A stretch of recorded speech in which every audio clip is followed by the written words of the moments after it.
কতটা লোভনীয় টেস্টি, সেই মজা হয়েছে, সেই মজা হয়েছে মাশাআল্লাহ। আসসালামু আলাইকুম ভিউয়ার্স, খুব মজাদার এবং সুস্বাদু লোভনীয় একটা পাস্তা রান্না করে দেখিয়ে দিচ্ছি। সেটা হচ্ছিল chicken cheesy white sauce pasta.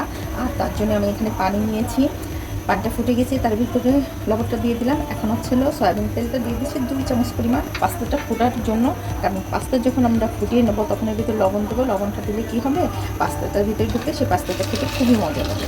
আমি এখানে 1 কাপ পরিমাণে পাস্তা নিয়েছি এবং আর 1 কাপ পরিমাণ নেব।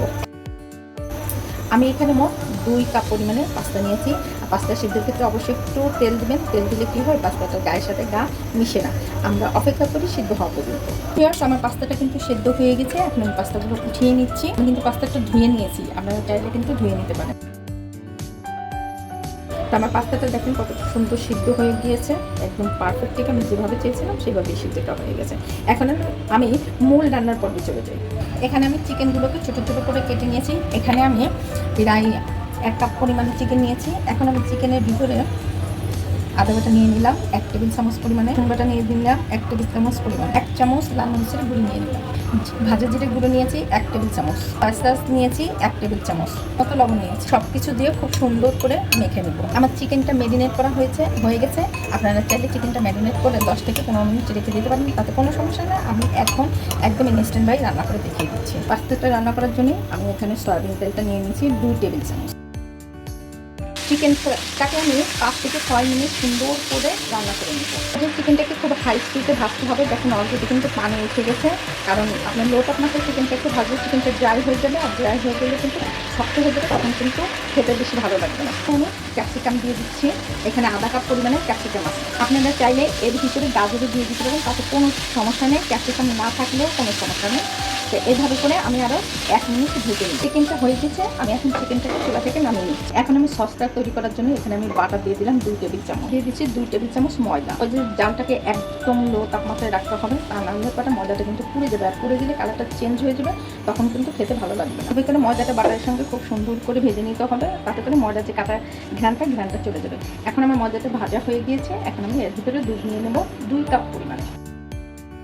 দেওয়ার সাথে সাথেই কিন্তু ময়দার দুধটা খুব ভালো করে নাড়তে হবে, তা নাহলে কিন্তু দলা ধরে যাবে, আর দলা ধরে গেলে কিন্তু তখন আর পাস্তাটা রান্না করে মজা পাওয়া যাবে না।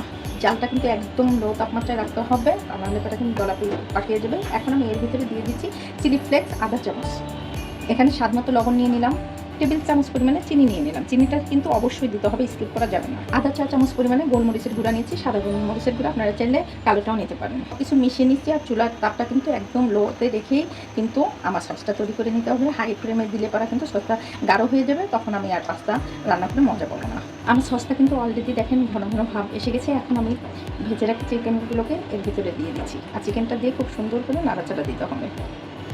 তো এই পর্যায়ে চিকেন দিয়ে আর হোয়াইট সস দিয়ে খুব সুন্দর করে মিশিয়ে নিতে হবে। ভালো করে মিশিয়ে নেওয়ার পরে আমাদের এর ভিতরে প্রয়োজন হবে চিজিটাকে আমরা এখন এর ভিতরে দিয়ে দিচ্ছি। তো এই পর্যায়ে আমি দিব হচ্ছিল চিজিটা দেখেন আড়ঙের, আমি এখানে স্লাইস চিজ আছে, চিজগুলোকে আমি এইভাবে খুলে নেবো। দেখেন এইভাবে দেওয়া আছে। আমি এখান থেকে এরকম করে 5টা চিজ নিয়ে নেব। চিজ তো গরম পেলেই একদম গলে যাবে, দেখেন অলরেডি কিন্তু গলে গিয়েছে। আর চিজ কিন্তু অবশ্যই এই রেসিপিতে কিন্তু স্কিপ করার জন্য, তাহলে কিন্তু এই হোয়াইট সস পাস্তাটা কিন্তু মজা লাগবে না, কারণ চিজই হচ্ছিল এই পাস্তার মেন উপকরণ। এটা বাদ দিলে কিন্তু আমাদের পাস্তার কোনো স্বাদ থাকবে না। আমার সব উপকরণ খুব সুন্দর করে একদম মিশে গিয়েছে। এখন আমি এর ভিতরে আগে থেকে রাখা সিদ্ধ করে পাস্তাটা দিয়ে দিলাম।